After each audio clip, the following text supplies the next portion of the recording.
नमस्कार मेरे प्यारे बच्चों, सभी विद्यार्थियों का स्वागत है। सभी का वेलकम, गुड मॉर्निंग, सुप्रभात, सत श्री अकाल, आदाब, जय भीम, सभी का स्वागत है बच्चे।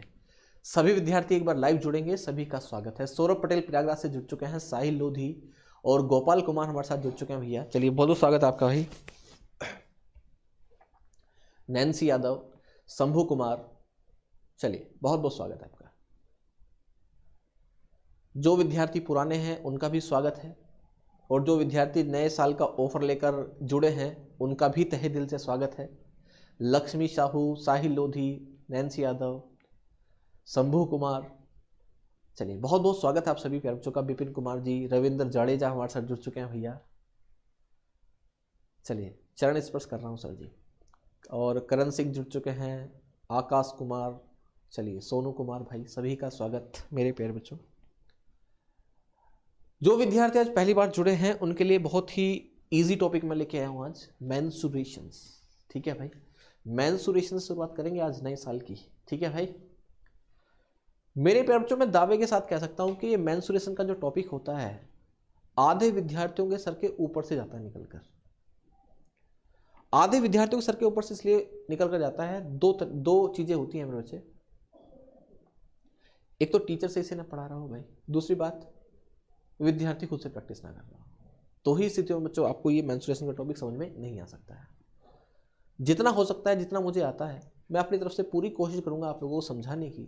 आप लोग भी सहयोग करिएगा मेरे बच्चे, आप लोग भी लगातार मेरे बच्चे चीज़ों को जो मैं आपको बताऊंगा उन चीज़ों को पकड़िएगा, उन चीज़ों को याद कीजिएगा और चीज़ों को धीरे धीरे हम लोग सीखते चलेंगे। मेंसुरेशन, उम्मीद कीजिए मतलब मेरे बच्चे विश्वास रखिए आपको ये टॉपिक बहुत अच्छे समझ में आने वाला। मैं आपको अपनी तरफ से पूरी मेहनत करूंगा और पूरे अच्छे तरीके से समझाने वाला हूँ। तो कोई भी विद्यार्थी अपने दिमाग से ये बात बिल्कुल निकाल दीजिएगा कि आपको समझ में नहीं आएगा, आप लोग इसमें बहुत कमज़ोर हैं, आपको आज तक समझ में नहीं आया। तो कोई भी विद्यार्थी ऐसा ना हो। रोहित शर्मा जी, मैंने आपकी जो है रोहित शर्मा, रविंद्र जडेजा है ना, विराट कोहली को और ले आओ भैया, सबको पकड़ के ले आओ यहीं पर।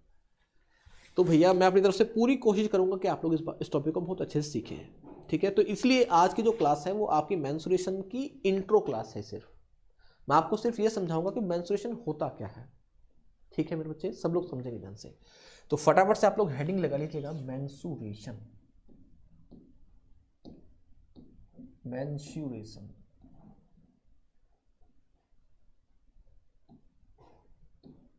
मेंसुरेशन मेरे प्यारे बच्चों, मेंसुरेशन के होते हैं दो भाग। मेंसुरेशन को इंग्लिश में, हिंदी में बोलते हैं क्षेत्रमिति।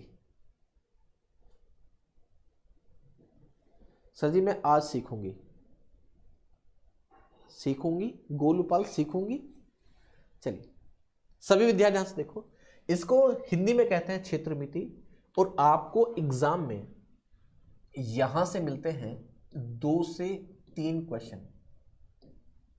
2 से 3 क्वेश्चन आपको एग्जाम में देखने के लिए मेरे बच्चे मिलने वाले हैं। ठीक है, 2 से 3 क्वेश्चन आपको देखने के लिए मिलेंगे और मैं कह रहा हूं आधे से ज्यादा जनता जो है इन 2 से 3 क्वेश्चन को हाथ ही नहीं लगाती है, डरती है इन क्वेश्चन से। जहां पर भी शंकु, आयतन, क्षेत्रफल ऐसे वर्ड आपके सामने आ जाते हैं ना तो विद्यार्थी डर जाता है तुरंत। आधे विद्यार्थी है ना छेड़ते ही नहीं है और इन 2-3 क्वेश्चन की बदौलत ही मेरे बच्चे वो क्या कर जाते हैं, पिछड़ जाते हैं, मतलब पीछे रह जाते हैं। तो आज के बाद ऐसा नहीं होगा, सब लोग ध्यान समझेंगे।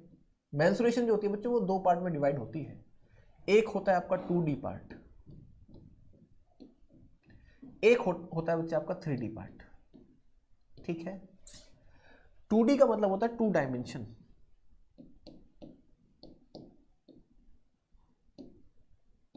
जल्दबाजी नहीं करेंगे, बिल्कुल पेशेंस से समझेंगे कि होता क्या है। 3D का मतलब होता है 3 डायमेंशन।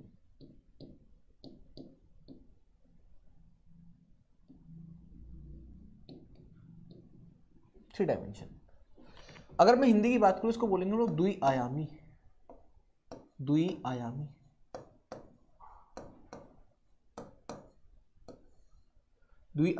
ठीक है मेरे बच्चे, इसको हिंदी में बोलते हैं हम लोग द्विआयामी, इसको हिंदी में बोलेंगे हम लोग त्रिआयामी।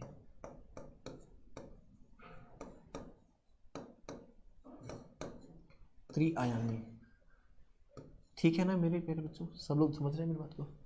ये होता है आपका द्विआयामी, ये होता है वैसे आपका त्रिआयामी। मेरे प्यारे बच्चों अगर मैं बात करूं ध्यान से देखिएगा, यहां पर द्विआयामी का मतलब होता है लंबाई मेरे प्यारे बच्चों और चौड़ाई से, लंबाई और चौड़ाई से, ठीक है ना। ऐसी फिगर्स जिनके केवल 2 आयाम होते हैं उसको हम लोग पढ़ेंगे 2D के अंदर। ऐसी आकृति जिनके अंदर होते हैं 3 आयाम, यानी कि लंबाई,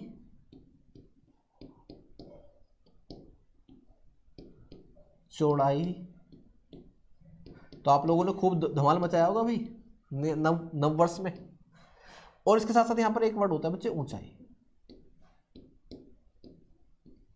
ऊंचाई, ऊंचाई का एक दूसरा नाम और होता है बच्चे गहराई, है ना। ऊंचाई को एक नाम से और जानते हैं हम लोग, गहराई से। देखिए अगर कोई व्यक्ति छत के ऊपर खड़ा है तो कहेगा कि ये जो मकान है इसकी गहराई इतनी है ना। या समझो एक व्यक्ति कुएं के अंदर खड़ा है, कुएं के अंदर खड़ा है, तो कहेगा कि भैया कुएं की ऊंचाई इतनी है ना। अगर कोई व्यक्ति कुएं के ऊपर खड़ा है, बाहर खड़ा है, वो कहेगा कुएं की गहराई इतनी है। कहने का मतलब ये है कि ऊंचाई और गहराई दोनों एक ही वर्ड है। ठीक है भाई, समझ में आया मेरे बच्चे आपको। सभी विद्यार्थियों को पेशेंस दे, जल्दबाजी नहीं करना भाई, 1 घंटा है मेरे पास, मैं बहुत पेशेंस के साथ आपको पढ़ाऊंगा ये टॉपिक, ठीक है। 2D का मतलब होता है 2 डायमेंशन, यानी कि द्विआयामी, जिसके अंदर लंबाई और चौड़ाई आता है। 3D का मतलब होता है 3 डायमेंशन, यानी कि त्रिआयामी, लंबाई और चौड़ाई, यानी कि और साथ में बच्चों क्या, ऊंचाई। ऊंचाई का एक दूसरा नाम होता है बच्चे गहराई। इसके अंदर हम लोग ऐसी फिगर्स पढ़ेंगे जिनके अंदर लंबाई और चौड़ाई होती है सिर्फ और सिर्फ। इसके अंदर हम लोग ऐसी इमेजेस पढ़ेंगे जो बच्चे लंबाई चौड़ाई के साथ ऊंचाई भी रखती है। ठीक है मेरे बच्चों, देखिए मेरे प्यारे बच्चों, सभी विद्यार्थी ध्यान से देखिएगा।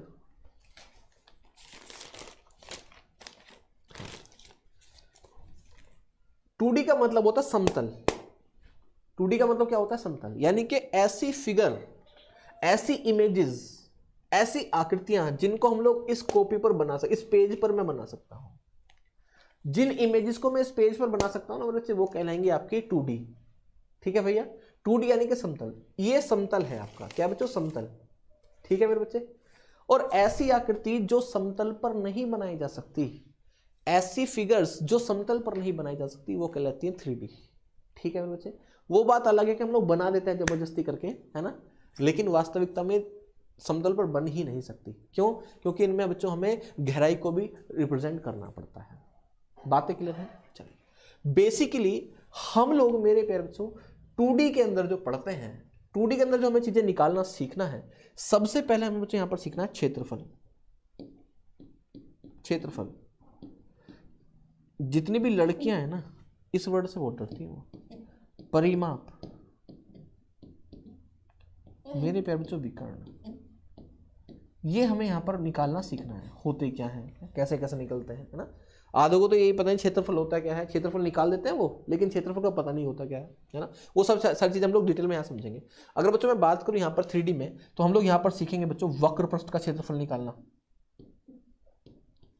वक्र पृष्ठ का क्षेत्रफल निकालना, वक्र पृष्ठ का क्षेत्रफल, मेरे प्यारे बाल को यहाँ हम लोग सीखने वाले हैं। वक्र पृष्ठ के साथ साथ बच्चों हम लोग सीखेंगे यहाँ पर पृष्ठीय क्षेत्रफल। पृष्ठीय क्षेत्रफल, पृष्ठीय क्षेत्रफल को संपूर्ण पृष्ठ का क्षेत्रफल भी बच्चों बोलते हैं हम लोग। संपूर्ण पृष्ठ का क्षेत्रफल इसको बोलते हैं लोग। ठीक है, इसके साथ साथ मेरे बच्चे हम लोग सीखेंगे यहां पर तिर्यक ऊंचाई निकालना। तिर्यक ऊंचाई,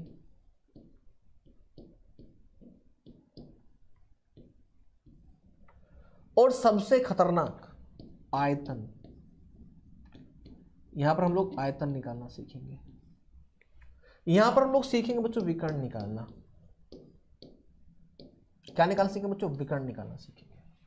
समझ पाए आप लोग बातों को मेरे प्यारे बालकों? ये बात आपको समझ में आई क्या? देखिए, है ना, बेसिकली हमें इन सब चीजों को यहां पर सीखना है। ठीक है भाई, हम लोग बच्चों 2D के अंदर पढ़ेंगे क्षेत्रफल, परिमाप, विकर्ण, इन सब चीजों के बारे में पढ़ेंगे हम लोग बच्चों, है ना। समझ रहे हो मेरी बात तुम लोग? तो सबसे पहले हम लोग बात करेंगे भैया ये जो क्षेत्रफल है ये क्या होता है, परिमाप जो है ये क्या होता है, विकर्ण होता है ये क्या होता है ना, ये सब चीज़ों के ऊपर हम लोग चर्चा करेंगे। पहले हम लोग उससे पहले देखेंगे कि भैया हम जो है इस 2D के अंदर कौन से टॉपिक पढ़ेंगे, हम लोग 3D के अंदर कौन से टॉपिक पढ़ेंगे, उनके ऊपर हम थोड़ा सा प्रकाश डाल लेते हैं, है ना भैया। ऐसा चलिए सभी विद्यार्थी ध्यान से देखिएगा। अगर मैं बात करता हूँ 2D की, किसकी बात करता हूँ बच्चों, 2D यानी कि 2 डायमेंशन की, तो 2 डायमेंशन के अंदर हम सबसे पहले पढ़ते हैं मेरे प्यारे बच्चों वर्ग के बारे में। किसके बारे में पढ़ेंगे बच्चों, वर्ग यानी कि स्क्वायर के बारे में पढ़ेंगे।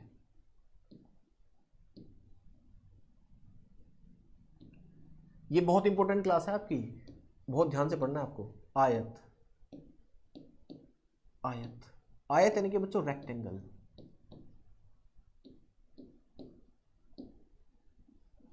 रेक्टेंगल, ठीक है भाई। तीसरे नंबर पर हम लोग पढ़ेंगे बच्चों किसके बारे में, वृत्त के बारे में। वृत्त यानी कि आपका वृत्त को क्या बोलते हैं, सर्कल। सब लोग बिल्कुल ध्यान समझ से जाओ बच्चों। फिर चौथे नंबर पर हम लोग पढ़ेंगे बच्चे अर्धवृत्त के बारे में। अर्धवृत्त के बारे में, अर्धवृत्त क्या होता है, यानी कि सेमी सर्कल।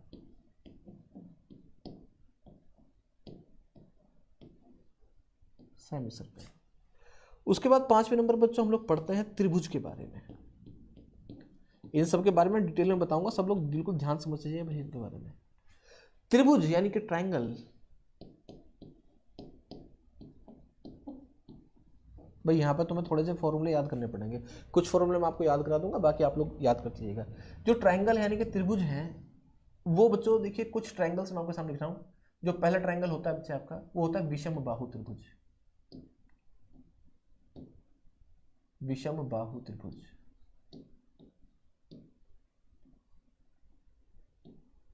विषम बाहु त्रिभुज। और मेरे पास जो दूसरे नंबर पर यानी कि जो बी टाइप का होता है आपका वो आएगा समकोण त्रिभुज। समकोण त्रिभुज। और सी जो त्रिभुज आप लोग पढ़ेंगे वो पढ़ेंगे समकोण समद्विबाहु। समकोण समद्विबाहु।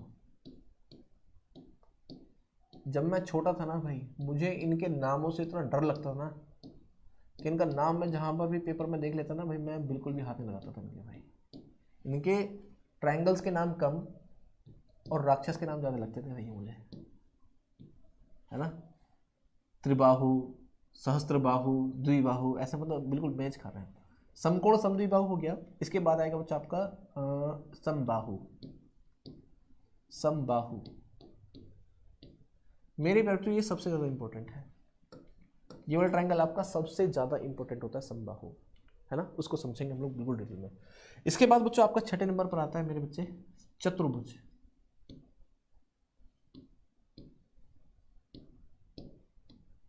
यानी कि क्वाड्रिलेटरल।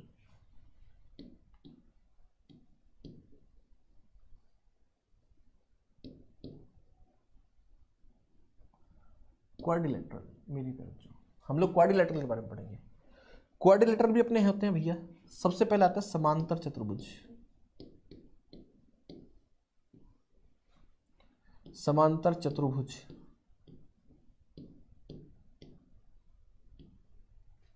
फिर बी नंबर पर आता है बच्चे आपका समचतुर्भुज। रोम्बस यानी कि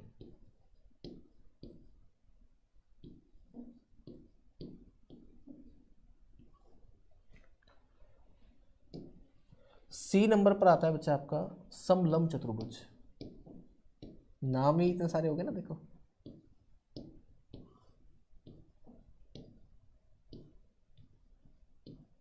देखिएगा ये आपका बच्चों 2D का है। इसमें हम पढ़ेंगे 2D, ये 2D रहेगा हमारा। 2D में क्या पढ़ेंगे हम लोग, सबसे पहले स्क्वायर पढ़ेंगे, फिर आयत, फिर वृत्त, फिर अर्धवृत्त, त्रिभुज, विषम बाहु, समकोण, समकोण समद्विबाहु, समबाहु, चतुर्भुज, समांतर चतुर्भुज, समचतुर्भुज और समलंब चतुर्भुज। ये सब चतुर्भुज बच्चे हम लोग इसके अंदर पढ़ेंगे। आप कहेंगे भैया एक चक्रीय चतुर्भुज और होता है। मेरे बच्चे चक्रीय चतुर्भुज होता है लेकिन वो आपका एडवांस मैथ में आता है ना। तो वो हमारा इसमें काम नहीं पड़ेगा उसका, चक्रीय चतुर्भुज का। चक्रीय चतुर्भुज हम लोग वहाँ पढ़ेंगे। तो ये सब हमारे 2D में आएंगे। और बच्चों आगे मैं बढ़ूंगा तो 3D की अगर हम लोग बात करें तो 3D में जो हमारी मुलाकात होने वाली है मेरे प्यारे बच्चों, 3D यानी कि त्रिआयामी में अगर मैं बात करूं, मेरे प्यारे बच्चों त्रिआयामी का मतलब ये होता है कि इसमें 3 आयाम होते हैं। इसमें सबसे पहले हम लोग पढ़ेंगे घन के बारे में, घन यानी कि क्यूब के बारे में पढ़ेंगे। किसके बारे में पढ़ेंगे बच्चों? क्यूब के बारे में। क्यूब यहाँ पर ऐसे नहीं काट दिए क्यूब को, रंग दिए, पेंट कर दिए, वो वाला क्यूब नहीं है ये, है ना। चलिए यहाँ पर फिर पढ़ेंगे बच्चों हम लोग घनाभ के बारे में। सबको बताऊंगा इनके बारे में, डिटेल में चलेगी बातें, अभी तो बस मैं आपको बता रहा हूँ कि क्या क्या सिलेबस है। क्यूबॉइड। फिर तीसरे नंबर पर आएगा बच्चों आपका घन, घनाभ। फिर आएगा बच्चों बेलन। बेलन, बेलन बहुत इंपॉर्टेंट होता है भाई, इसको इंग्लिश में बोलते हैं बच्चों सिलेंडर। सिलेंडर। चौथे नंबर पर आता है बच्चा आपका शंकु। शंकु यानी कि कौन। फिर पांचवें नंबर पर बच्चा आपका आएगा यहाँ पर घन, घना, बेलन, शंकु। फिर गोला आएगा यानी कि स्फेयर। स्फेयर। छठे नंबर पर बच्चा आपका आएगा अर्धगोला। अर्धगोला यानी कि सेमीस्फेयर।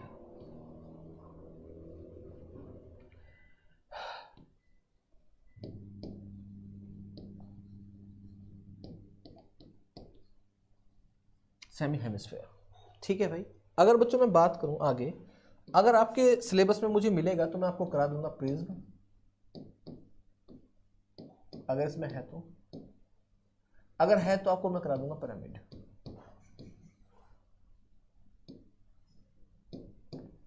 ये सब आपको देखने के लिए मिलने वाला है यहाँ पर बच्चों, ठीक है ना।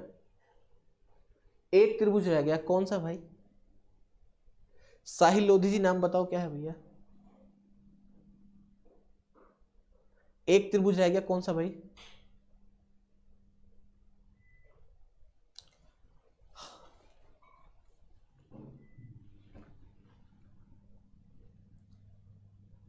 समद्विबाहु, तो यहां लिख लो भैया उसको, लो समद्विबाहु बस।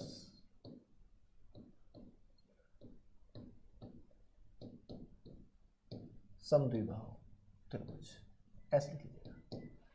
वो मेरे दिमाग में ये रहा ना कि ये वाला तो हो ही गया, समद्विबाहु तो है ना। एक समद्विबाहु त्रिभुज होता है, एक समकोण समद्विबाहु त्रिभुज होता है मुझे। ठीक है भाई। चलिए, तो ये आपका सिलेबस रहने वाला है मेरे प्यारे बच्चों, सभी को बिल्कुल ध्यान समझना है।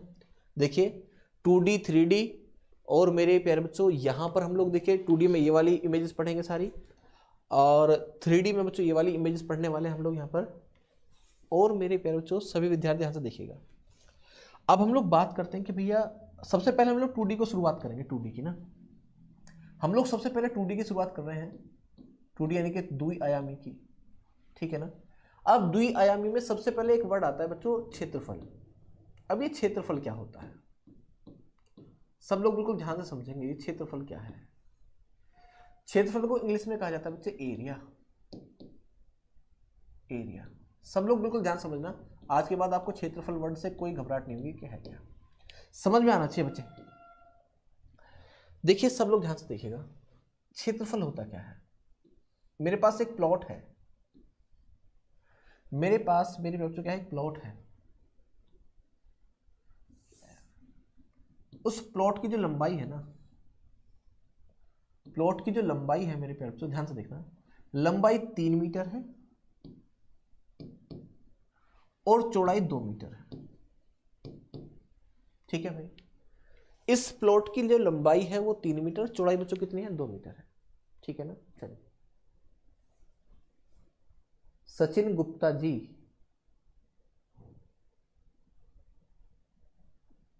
यहां पर ये आपकी कोई मतलब YouTube पे क्लास नहीं हो रही है बच्चे कि आप लोग कुछ भी कमेंट्स करोगे, है ना। 2 मिनट में आपको ब्लॉक कर दिया जाएगा और पैसे भी आपके रख लिए जाएंगे, पैसे भी वापस नहीं मिलेंगे आपको।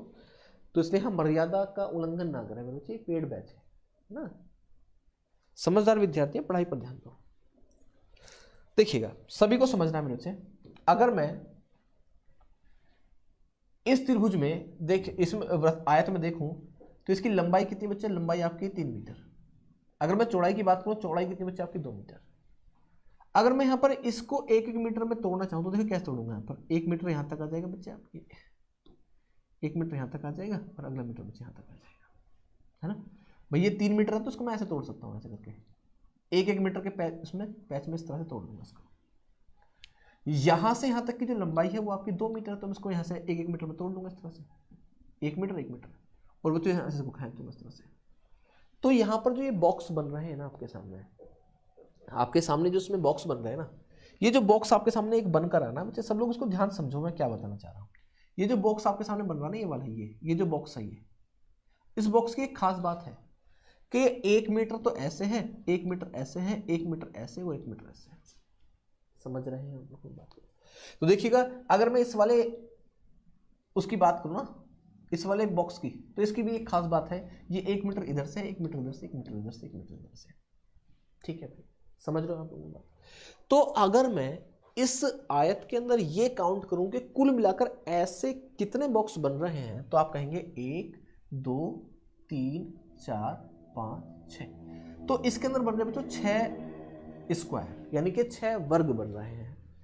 तो चूंकि इसके अंदर एक लंबाई, एक मीटर की लंबाई चौड़ाई के 6 वर्ग बन रहे हैं, तो इसका क्षेत्रफल कितना होगा? 6 वर्ग मीटर।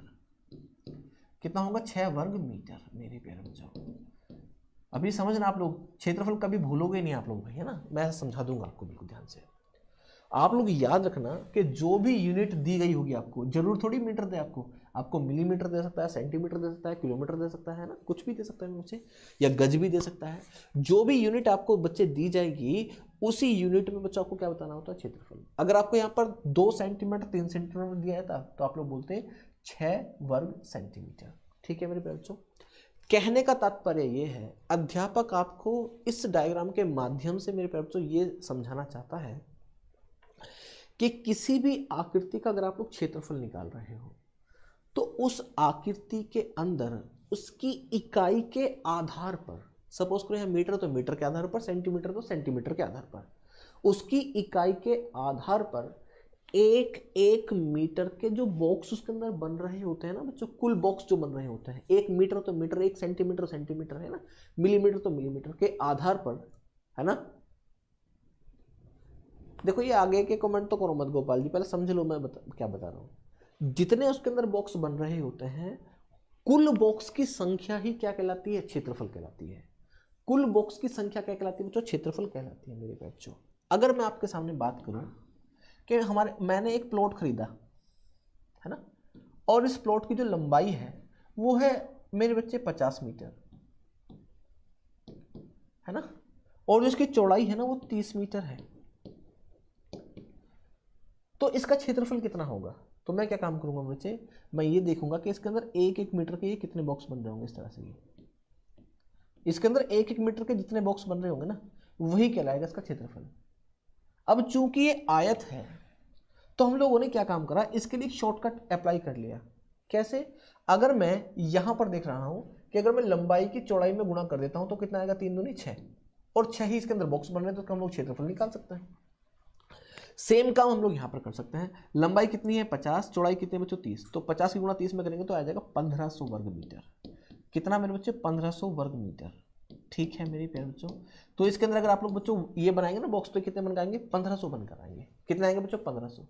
तो इसका क्षेत्रफल क्या हो जाएगा प्लॉट का? 1500 वर्ग मीटर। लेकिन आमतौर पर जो हमारे इधर क्षेत्रफल काउंट किया जाता है ना बच्चे, प्लॉट जमीन का या कुछ भी, सपोज करो एक यहाँ पर जमीन है, ये आ जाएगी बच्चों 24 मीटर, 24 गज तो जो है लंबी है, ठीक है मेरे बच्चे, और 20 गज जो है इसकी चौड़ाई है।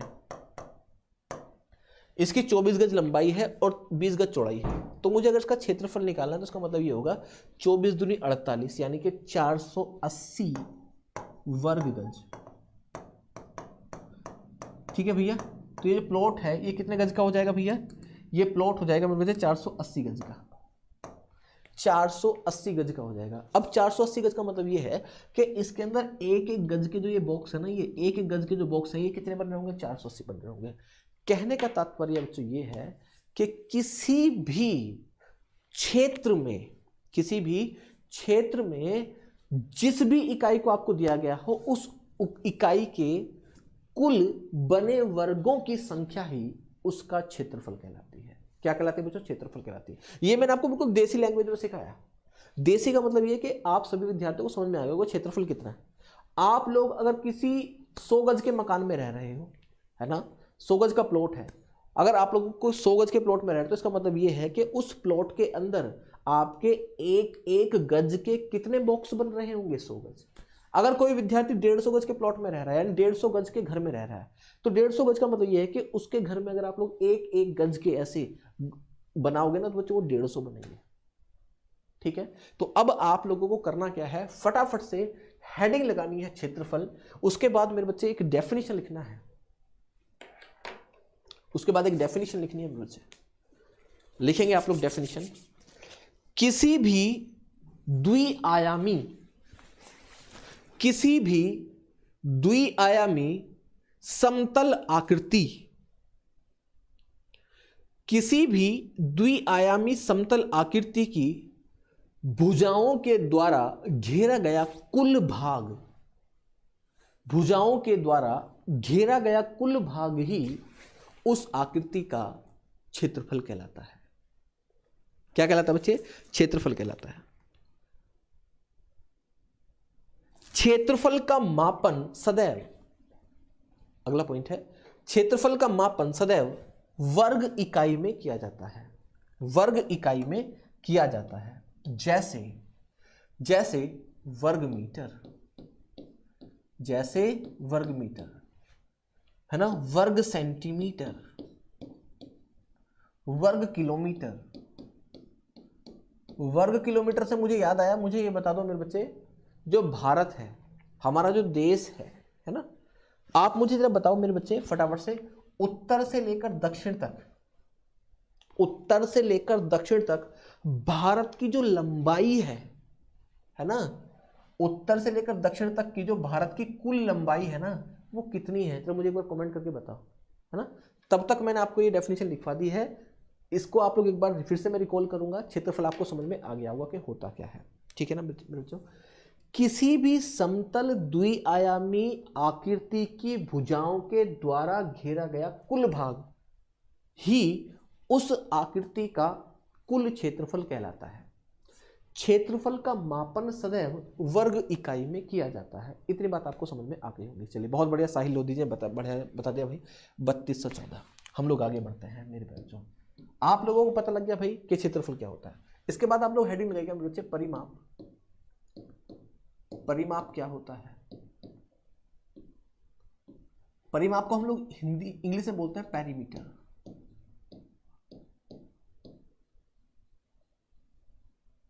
पेरीमीटर। अब देखिए ये परिमाप क्या होता है, सब लोग ध्यान से देखिए। मैंने आपके सामने एक फिगर बना दी बच्चे, ये वाली, इसकी लंबाई 3 है, चौड़ाई 2 है। ठीक है, अगर इसकी लंबाई यहां से यहां तक 3 है तो बच्चे यहां से यहां तक भी 3 होगी, फिर तो सिंपल सी बात है। यहां से तक चौड़ाई 2 है तो बच्चे यहां से यहां तक चौड़ाई भी क्या होगी? इसकी 2 ही होगी। चौड़ाई भी क्या होगी बच्चों? 2 ही होगी। मेरे प्यारे बच्चों,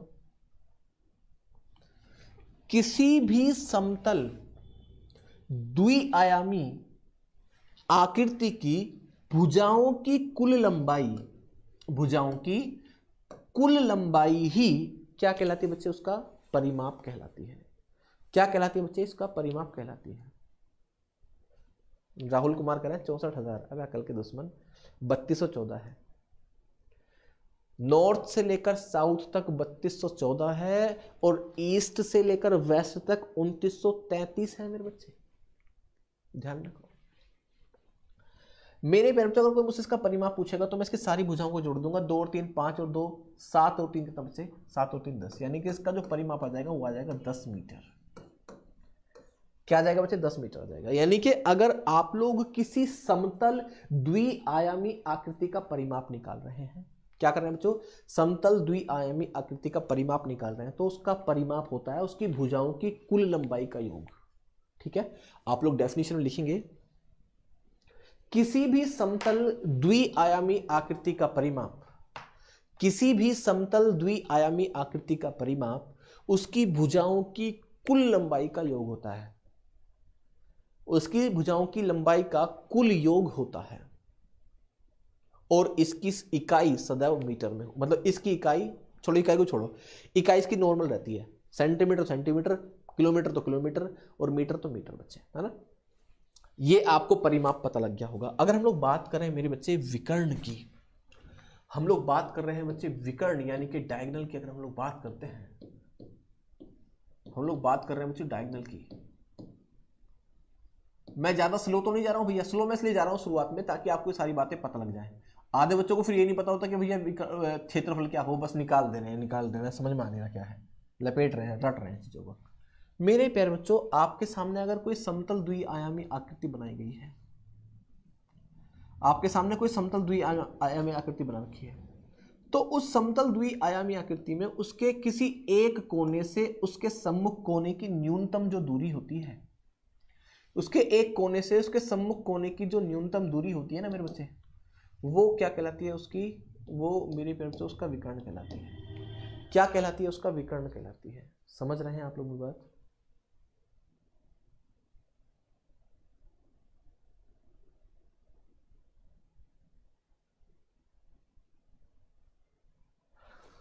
अबे माइक सही लगा हुआ यार, माइक सही तो है, मैं बोल ही धीरे धीरे रहा हूं भैया। रवि कुमार जी यार हेडफोन लगाया करो यार, जब बैठ के पढ़ा करो। तुम लोग आवाज से सुन रहे होगे बैठ के, अब भैया हेडफोन यूज किया करो आप लोग, ठीक है भैया। तो ये इसका क्या कहलाएगा बच्चों? डायगोनल यानी कि विकर्ण कहलाएगा। तो आप लोग फटाफट से लिखिएगा मेरे बच्चे, फटाफट से लिखेंगे इस बात को। किसी भी समतल द्विआयामी आकृति में, किसी भी समतल द्विआयामी आकृति में उसके एक कोने से, उसके एक कोने से उसके सम्मुख,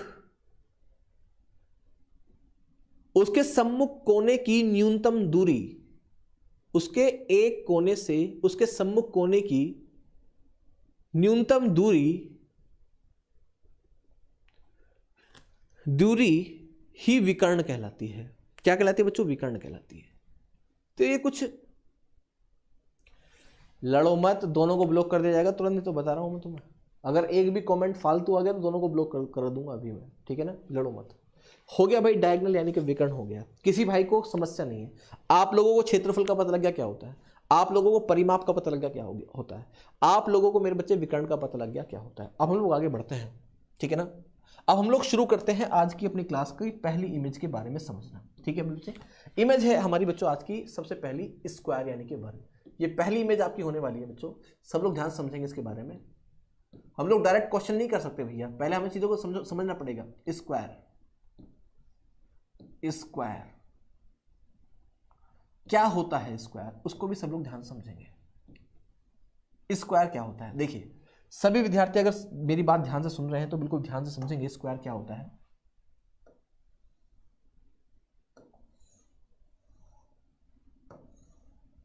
देखिए मेरे प्यारे बच्चों, ऐसी समतल द्विआयामी आकृति जिसकी प्रत्येक भुजा की लंबाई आपस में क्या होती है? बराबर होती है। अगर इसकी ये वाली भुजा की लंबाई बच्चों मैं a मान लेता हूं ना मेरे बच्चे, a, तो इसकी सम्मुख भुजा की लंबाई भी क्या होगी बच्चों? a होगी। यानी कि सारी भुजाओं की लंबाई क्या होगी? इक्वल होगी। ये वाली भुजा भी क्या कहलाएगी बच्चों? फिर इसकी a कहलाएगी।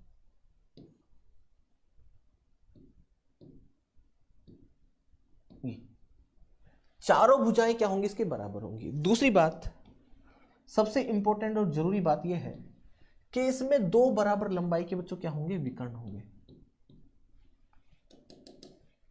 इसमें दो बराबर लंबाई के क्या होंगे मेरे बच्चे? विकर्ण होंगे। ये दो बराबर लंबाई के विकर्ण होंगे जो एक दूसरे को इंटरसेक्ट करेंगे।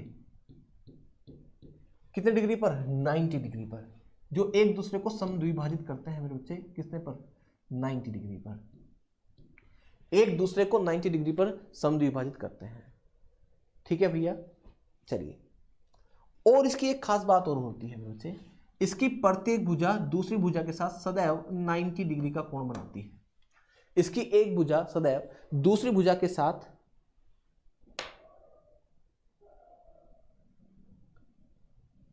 अरे भैया समझ गए यार, तुम भी शांत हो जाओ मेरे बच्चे, शांति बनाओ रखो, ठीक है ना? है ना? तो वो मत करो बच्चों, ठीक है ना? चलिए, तुम तो समझदार विद्यार्थी हो, है ना? तुम समझदार बनो, नहीं तो भैया मैं ना समझदार बन जाऊंगा तो ब्लॉक कर दूंगा। फिर समझ लो बात को ध्यान से, मैं समझा रहा हूं तो समझ लो ध्यान से। स्क्वायर क्या होता है? स्क्वायर होता है ऐसी समतल द्विआयामी आकृति जिसकी प्रत्येक भुजा बराबर होती है, ठीक है? या इसको ऐसे लिखो, इसकी डेफिनेशन को आप लोग ऐसे लिखो, प्रॉपर वे में लिखते हैं।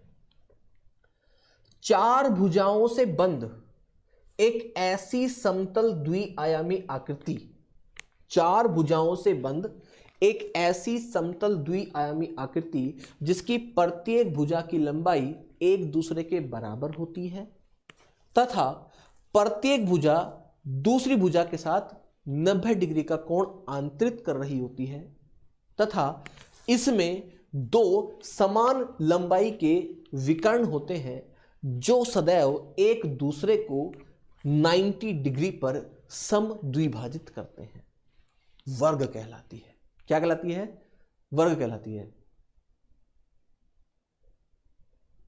ठीक है भाई, समझ रहे हो मेरी बात? तुम लोग बातें क्लियर है आप लोगों को? ये तो वर्ग की डेफिनेशन मैंने आपको बोल दी है। आप लोग इसको वीडियो को आगे पीछे करके नोट अपने दिमाग में, मतलब नोट बना रहे हो तो नोट्स बना लीजिएगा आप लोग। ठीक है भाई, चलिए अब मेरे प्यारे बच्चों सभी विद्यार्थी ध्यान से देखिएगा। इसको मैं यहीं पर थोड़ा सा छोड़ता हूं। मैं आपको एक चीज बतानी भूल गया, उसको मैं बता देता हूं, बहुत इंपॉर्टेंट चीज है। फटाफट से आप लोग हेडिंग लगा लीजिएगा, पाइथागोरस प्रमेय। आपको पाइथागोरस प्रमेय के बारे में पता होना चाहिए कि होता क्या है।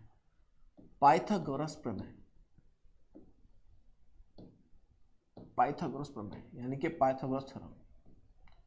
एक व्यक्ति था पाइथागोरस थ्योरम, पाइथागोरस, और वो एक बात कह के मर गया था भाई कि किसी समकोण त्रिभुज के अंदर, किसी समकोण त्रिभुज के अंदर, ठीक है, किसी भी समकोण त्रिभुज में ये वाली जो भुजा, ये जो कोण होता है, ये होता है समकोण में बच्चे। और समकोण के सामने वाली भुजा जो है उसको बोलते हैं हम लोग कर्ण। क्या बोलते हैं भैया? कर्ण। इसको हम लोग कर्ण बोलते हैं। और त्रिभुज जिसकी सहायता से बैठा होता है उसको बोलते हैं हम लोग आधार, मेरे प्यारे बच्चों। और त्रिभुज की जो कमर होती है ना, कमर को बोलते हैं हम लोग लंब। इसको बोलते हैं लंब मेरे बच्चों। इसको इंग्लिश में बोलते हैं हम लोग हाइपोटेन्यूस, इसको बोलते हैं बेस, इसको बोलते हैं परपेंडिकुलर। तो पाइथागोरस बेचारा क्या क्या कह के मर गया था। वो कह रहा था बच्चे कि जो कर्ण होता है ना किसी भी समकोण त्रिभुज के अंदर, उसका जो वर्ग है वो सदैव बराबर होता है किसके? आधार के वर्ग के, आधार के वर्ग के जमा लंब के वर्ग के, आधार के वर्ग के जमा लंब के वर्ग के, इसके बराबर होता है।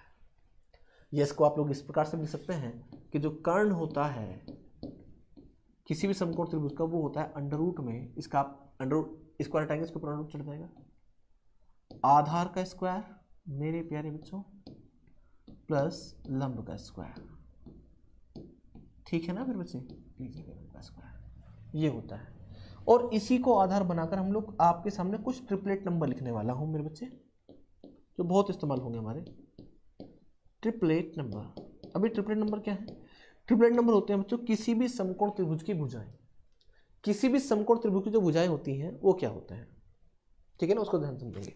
देखिए, सबसे छोटा समकोण, सबसे छोटी किसी भी समकोण त्रिभुज की पूर्णांक में जो भुजाएं हैं वो होती हैं बच्चों 3, 4, 5। इसका मतलब ये है कि किसी समकोण त्रिभुज की अगर कोई दो भुजाएं 3 और 4 है तो निश्चित रूप से तीसरी भुजा 5 होगी, या कोई दो भुजाएं 4 और 5 है तो तीसरी भुजा बच्चों 3 होंगी, है ना? ये ट्रिपलेट नंबर बच्चों आपको याद करने हैं, रटने, ये रट लेना आप लोगों का, बहुत काम आएगा। इसके बाद आगे बढ़ेंगे तो हम लोग देखिए एक काम करना मेरे बच्चे, अगर आपको ये याद है 3, 4, 5 तो हम लोग इससे काफी सारे ट्रिपलेट नंबर बना सकते हैं। देखिए 3 में 2 से गुणा लगा दो अब, तो ये हो जाएगा 6, 8 और बच्चों 10। फिर 3 से गुणा लगा दो इनमें, तो ये हो जाएगा 9, 12 और मेरे बच्चे 15। फिर आप लोग क्या करेंगे इनमें, ये कोमा लग गया, कोमे ज़्यादा बड़े लग गए भाई, कोमा लगाओ छोटे से। ये हो जाएगा बच्चे आपका 3 से गुणा करेंगे तो 12 और 3 से गुणा करेंगे तो बच्चे 15, इस तरह से। और भी ट्रिपलेट नंबर हम लोग बनाने वाले हैं, यहाँ पर ध्यान से देखिएगा। अब 3 से गुणा कर ले, 4 से गुणा करेंगे, 4 3 12, 4 5 20 और 4 5 25, सॉरी 4 4 3 4 चौके 16 आएगा, 16 है ना? रट्टा मारने की जरूरत नहीं, बना सकते हैं आप लोग 20, कोई भी विद्यार्थी बता सकता है। 5 से गुणा लगो, 5 3 15, 5 चौके 20 और 5 5 25। 6 से गुणा लगा लो, 6 3 18, 6 चौके 24, 6 5 30। 7 से गुणा लगाओ, 7 3 21, 7 चौके 28, 7 5 35, इस तरह से बना सकते हैं। या और कुछ मैं आपको बता देता हूँ बच्चे, बहुत इंपॉर्टेंट, जो सबसे ज़्यादा इंपॉर्टेंट लगते हैं वे हैं, देखिए 5, 12 और 13। इसमें 2 से गुणा लगा दो तो 10, 24, 26। एक होता बच्चे 8, 15 और 17। इसमें 2 से गुणा लगा दो, 8 दूनी 16, 30 और 34। ठीक है, इसके बाद एक और इम्पोर्टेंट होता है 7, 14, 24 और 25। बस मेरे बच्चे इससे आगे आपको याद करने की आवश्यकता नहीं है, इसमें ही अपना काम चल जाएगा। ठीक है ना भाई, इसमें ही अपना काम चल जाएगा। तो इनको आप लोग याद कर लीजिएगा। और अगर कोई विद्यार्थी याद ना कर पाए तो मेरे बच्चे आप लोग ये, जब तक आप लोग इस टॉपिक को कंप्लीट करके बाहर निकलेंगे तो आपके ऑटोमेटिकली याद होने स्टार्ट हो जाएंगे। शोभित शर्मा हमारे साथ जुड़ चुके हैं, स्वागत है आप सभी का।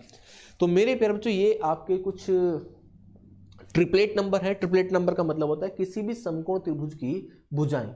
किसी भी समकोण त्रिभुज की क्या होती है बच्चे? भुजाएं। आते हैं अपने वर्ग पर वापस। मेरे प्यारे बच्चों, अगर कोई मुझसे पूछे कि बताओ भैया इसका क्षेत्रफल कितना होगा, तो इसका जो क्षेत्रफल होगा, वर्ग का जो क्षेत्रफल होता है उसको निकालने का जो फॉर्मूला होता है वो होता है भुजा गुणा भुजा। अब चूंकि इसकी भुजाएं जो एक जैसी हैं तो भैया भुजा का स्क्वायर हो जाएगा, यानी कि हम लोग बोल सकते हैं भुजा का स्क्वायर। ये क्या हो जाएगा बच्चों? भुजा का स्क्वायर हो जाएगा। और भुजा हम लोगों ने इसकी क्या मानी है? ए, तो हम लोग कह सकते हैं ए स्क्वायर। क्या बच्चों? ए स्क्वायर।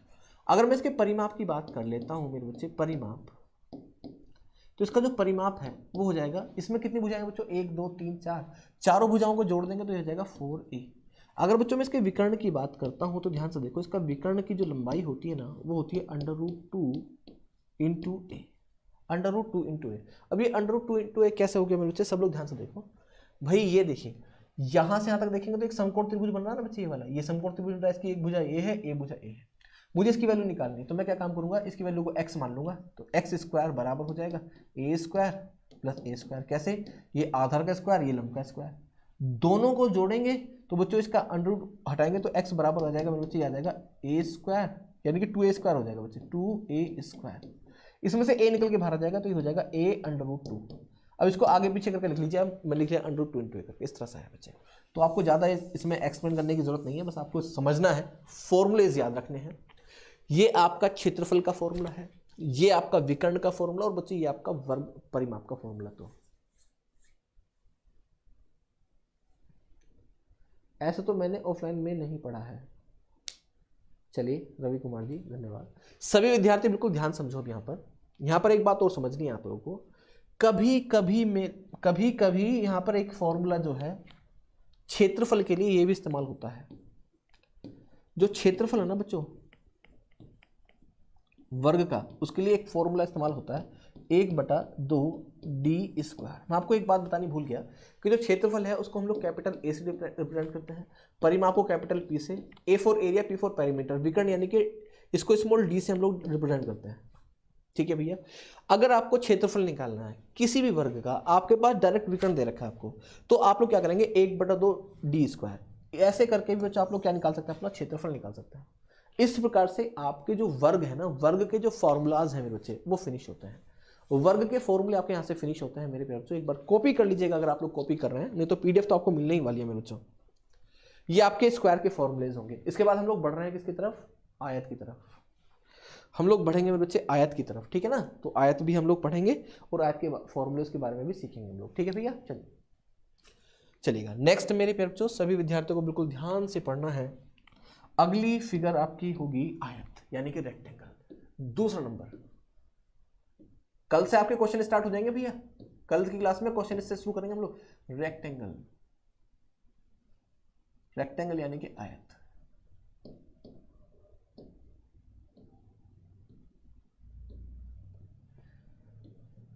आयत, ठीक है भाई, समझ रहे हैं आप लोग मेरी बात को? रेक्टेंगल यानी कि मेरे बच्चे आयत होता कैसा है, ध्यान से देखो मेरे प्यारे बच्चों। सभी विद्यार्थियों को बिल्कुल ध्यान समझना है। आयत एक ऐसी द्विआयामी आकृति होती है जिसकी आमने सामने की भुजाएं क्या होती हैं? बराबर। अगर इसकी ये वाली भुजा बच्चों हम लोग L मान लेते हैं, इसकी लंबाई को हम लोग L मान लेते हैं, L फॉर लेंथ, तो इसके सामने वाली ये भुजा भी क्या होगी बच्चों? L ही होगी। ये भुजा क्या होगी बच्चों? L ही होगी। अगर बच्चों मैं इसकी चौड़ाई को B यानी कि ब्रेथ मान लेता हूँ मेरे बच्चे, तो इसकी ये वाली भुजा भी क्या होगी बच्चों? B यानी कि ब्रेथ होगी बच्चों।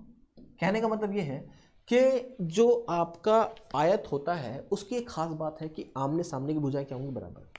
इसकी एक खास बात यह है कि बच्चों एक भुजा दूसरी भुजा पर 90 डिग्री का कोण आंतरित करती है हमेशा ही।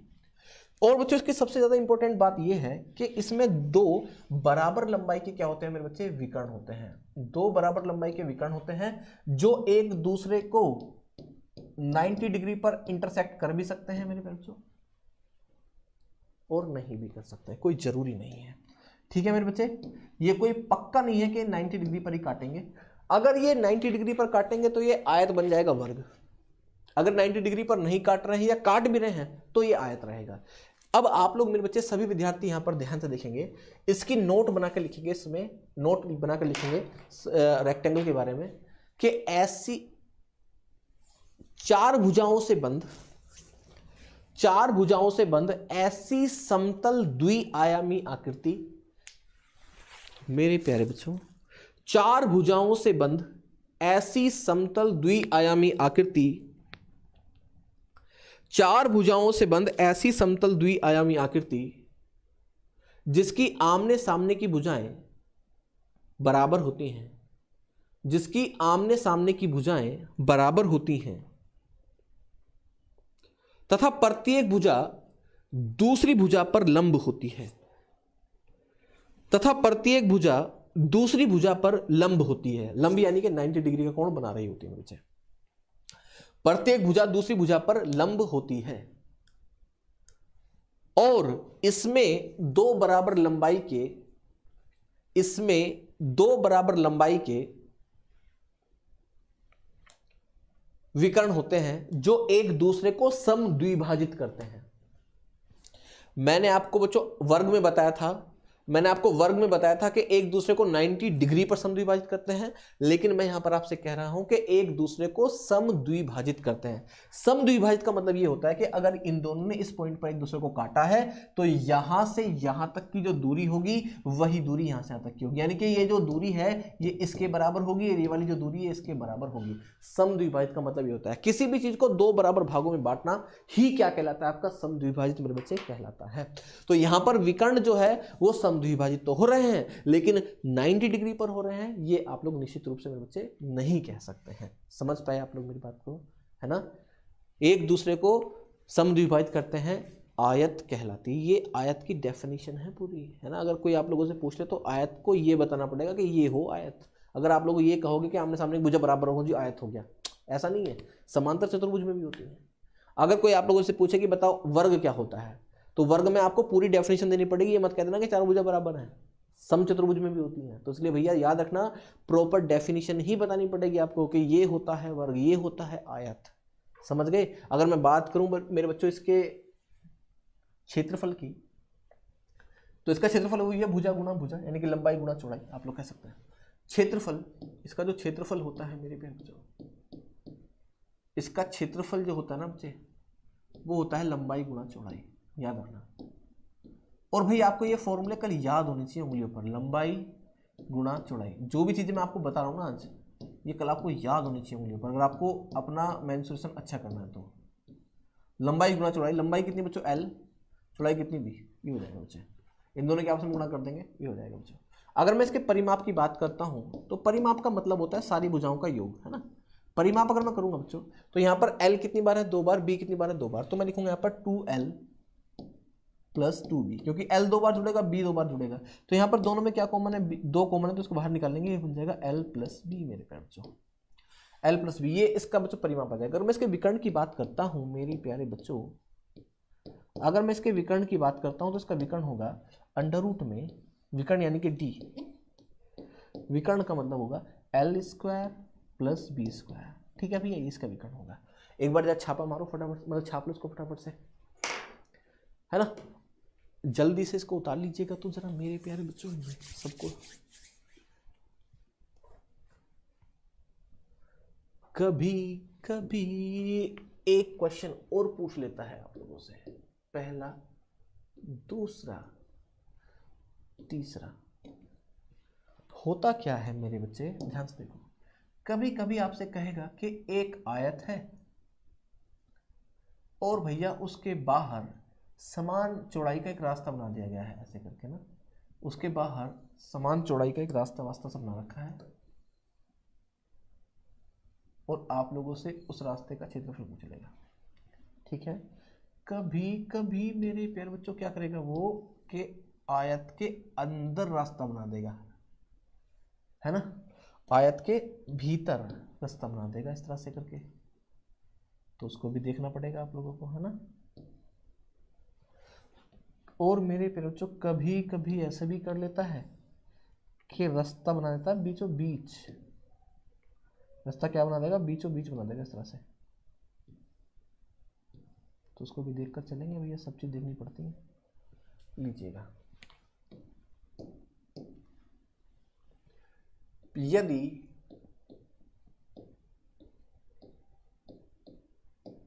रास्ता बाहर है,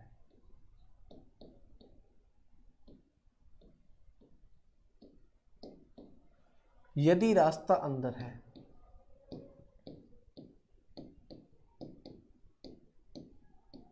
यदि रास्ता कहाँ है मेरे बच्चे, अंदर है,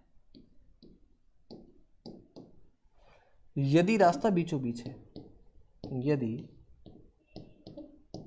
रास्ता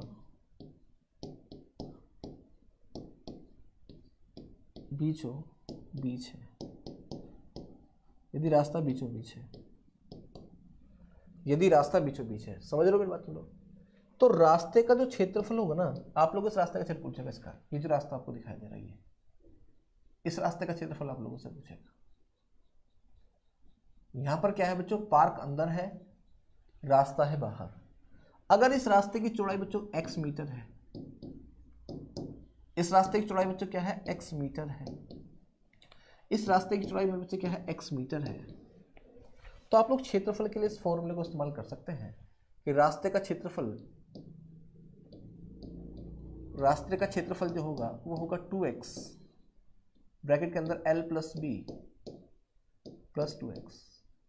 ये वाला फॉर्मूला आप लोग क्षेत्रफल का इस्तेमाल करेंगे बच्चों अगर रास्ता बाहर है। अगर बच्चों रास्ता जो है वो अंदर है तो क्षेत्रफल के लिए आप लोग फॉर्मूला इस्तेमाल करेंगे, सभी को बिल्कुल ध्यान से देखना है। क्षेत्रफल के लिए आप लोग फॉर्मूला इस्तेमाल करेंगे 2x ब्रैकेट में l plus B minus 2x। अगर बाहर है तो प्लस का साइन, अंदर है तो माइनस का साइन। मेरे बच्चे, मैं भगवान को बहुत आभार व्यक्त करता हूं कि आप जैसे टीचर मिले हैं मुझे। अच्छा जी, क्या बात है। अच्छा सौरभ प्रयागराज जी आ चुके हैं, चलिए भाई ध्यान से देखो भाई। अगर मैं इसके क्षेत्रफल की बात करूं, रास्ता जो है बीचों बीच है ना, इंग्लैंड का झंडा बन गया लग रहा है। तो ध्यान से देखो, इसके लिए फॉर्मूले में क्या है, कुछ भी चेंजेस नहीं करने, इस वाले फॉर्मूले में बस 2 को हटा देना। तो यहाँ पर जो क्षेत्रफल होगा ना मेरे बच्चे, यहाँ पर जो क्षेत्रफल होने वाला है वो होगा x ब्रैकेट में l plus B minus x, ये होगा। और इनके ऊपर बेस्ड जो क्वेश्चन है मेरे बच्चे कल हम लोग मुलाकात करेंगे। आज समय समाप्त हो चुका है, तो अपनी इस रामायण को यहीं पर रोकेंगे आज हम लोग। इसको पढ़कर आइएगा आप लोग कल, ठीक है। अच्छा यहाँ पर रास्ता तो बना दूँ, रास्ता तो दिखा दूँ भाई आप लोगों को। ये रास्ता थोड़ा अच्छा सा लगेगा ना भाई।